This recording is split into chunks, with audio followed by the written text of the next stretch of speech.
Hey there, it's Steve from Serious Keto, and this is a video that is going to be kind of hard for me.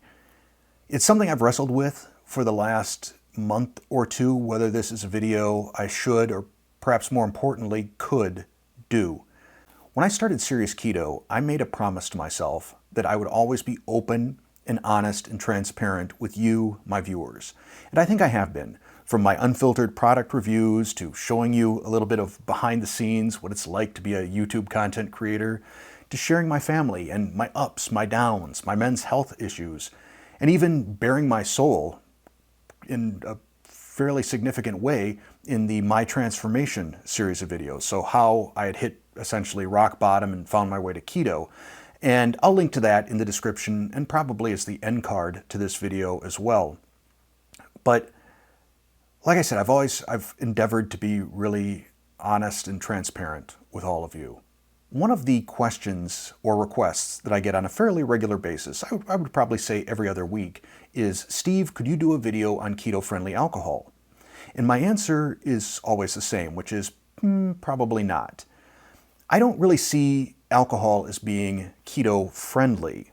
Now, certainly there are forms of alcohol that you can have that aren't going to knock you out of ketosis. They're low carb, things like dry reds, dry white wines, certain hard liquors and mixers that you can have. But just because they don't knock you out of ketosis, I don't think makes them keto friendly. I would say maybe keto compatible. Certainly if you're trying to lose weight on keto, alcohol is not your friend. But that's generally been my answer. And I've felt, though, it's not the full answer. The full answer is I don't want to do a alcohol and keto video because I've got a drinking problem. And I feel that I would feel very incongruent if I made a video saying, here's how you can drink alcohol while on keto and not knock yourself out of ketosis while having a problem myself with drinking. And that's what I want to talk about in this video. And I hope not to get into a long ramble, but I kind of got to bare my soul on this. And I think to do that, I got to give a little bit of historical context around my history with alcohol. I used to be an epic binge drinker. This started back in college. My best friend and I, Bill and I would split a case of beer. Well, it's Miller Lite, so kind of like beer. But we would split a case of beer before even going out to the bars, and then would continue to drink quite a bit. And this behavior continued, not going to the bars, but the drinking lots of beer, the binge drinking, for probably the next 12 to 15 years. Every Friday and Saturday night would end basically with me beside a toilet doing the reverse drink. And every Saturday or Sunday morning, typically I would wake up on the floor of the bathroom using either a bath towel or my pants as a makeshift pillow. That's not a way to live. But it was the way that I lived, like I said, for 12 to 15 years until we had kids. And then I had the epiphany that this is not what a mature, responsible adult and parent does. So I quit doing that and moved into something more, I guess, a casual drinker. On weekdays, I would have maybe a couple glasses of beer or a couple of bottles of beer or maybe a mixed drink or two. And that was pretty much standard for me. Didn't drink till I got drunk or anything like that. It was just something I would have while watching TV or watching a movie. And then at some point, my wife and I got into wine. We started doing wine tastings as a date and started understanding more about wine and wine pairing and what wine goes with what food. And I really began to associate wine with dinner. To me, wine was sort of like a sauce. It was something that went with a dish. And my wife and I would split a bottle of wine with dinner most every night. And that was it. That was all I drank. A couple glasses of wine pretty much every night. And things were fine until 2018. And if you've watched it's the first episode of the My Transformation series, I describe just what a mess 2018 was for me, just in every aspect. Just everything went sideways. It started out at the very beginning of the year when GE laid off the majority of their training staff. I was one of those people. And then there was just, like I said, a series of events that just kept getting worse and worse. And I found myself in a downward spiral and started self-medicating with alcohol. I went from wine with dinner to wine when making dinner and wine after dinner and maybe a cocktail to more drinking, more beer, more hard liquor. And it got to the point where, like especially vodka, I was going through at least 2 1.75 liter bottles of vodka per week. Not only was I drinking every day, I was drinking earlier in the day. And I had hit a point near the end of my downward spiral where I was drinking before noon. I was making a vodka gimlet at 10:30, 11 in the morning. And I hit a point where my health was so bad, my weight was so bad, I was drinking so much, I was so miserable, I realized I had to fix myself or I was going to die. I don't think that's an exaggeration. I was in a bad way. So I quit drinking. I found my way to keto as a way of eating, as a lifestyle, and I wound up losing between 75 and 80 pounds. I know at least 75. I think more, but once I got up to 230 pounds, I quit weighing myself.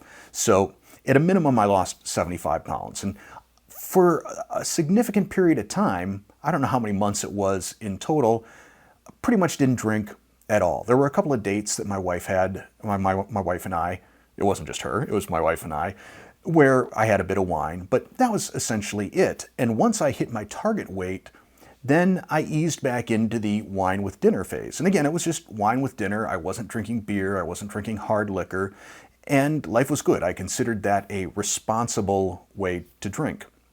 And then 2020 rolled around, and that was a stressful year. I think not just for me, but for all of us.